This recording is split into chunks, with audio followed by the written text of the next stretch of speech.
નમસ્કાર, આપ જોઈ રહ્યા છો નેશન પ્લસ ન્યૂઝ. હું છું આપની સાથે હિરલ પંડ્યા. આણંદની સરકારી જનરલ હોસ્પિટલમાં એન્ટી કરપ્શન બ્યુરોએ એક મોટી અને સફળ ટ્રેપ ગોઠવીને લાંચિયા ડોક્ટરને રંગે હાથ ઝડપી પાડ્યો છે, જેનાથી સમગ્ર મેડિકલ આલમમાં ભારે ખળભળાટ મચી ગયો છે.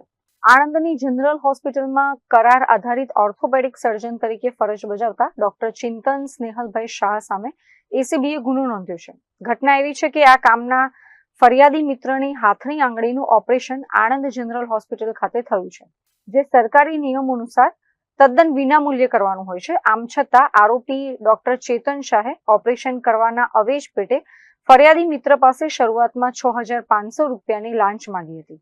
જોકે ફરિયાદીએ આ બાબતે રકઝક કરતા આખરે 4,000 રૂપિયા નક્કી કરવામાં આવ્યા હતા. આ નક્કી થયેલી રકમમાંથી આરોપી ડોક્ટરે 1,000 રૂપિયા અગાઉથી જ લઈ લીધા હતા અને બાકીના 3,000 રૂપિયાની ઉઘરાણી ચાલુ રાખી હતી. પરંતુ ફરિયાદી આ લાંચની રકમ આપવા બિલકુલ માંગતા ન હોવાથી તેમણે આણંદ એસીબી પોલીસ સ્ટેશનનો રૂબરૂ સંપર્ક કરી આ સમગ્ર મામલે કાયદેસરની ફરિયાદ નોંધાવી હતી. આ ફરિયાદના આધારે એસીબીની ટીમે ગઈકાલે તારીખ 19 મે 2026ના રોજ હોસ્પિટલ પરિસરમાં જ લાંચનું એક મજબૂત છટકું ગોઠવ્યું હતું.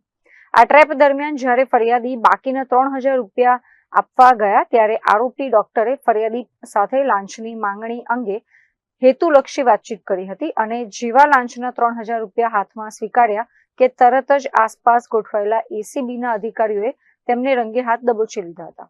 કેમેરામેન દિનેશ પટેલ સાથે Hiren Shah, Nation Plus News, Anand. સમાચારોના સતત અપડેટ મેળવવા માટે અમારી નેશન પ્લસ ન્યૂઝની યુટ્યુબ ચેનલને સબસ્ક્રાઇબ કરો, બેલ આઇકન દબાવો અને જોડાયેલા રહો ફેસબુક, ઇન્સ્ટાગ્રામ અને ટ્વિટર પર.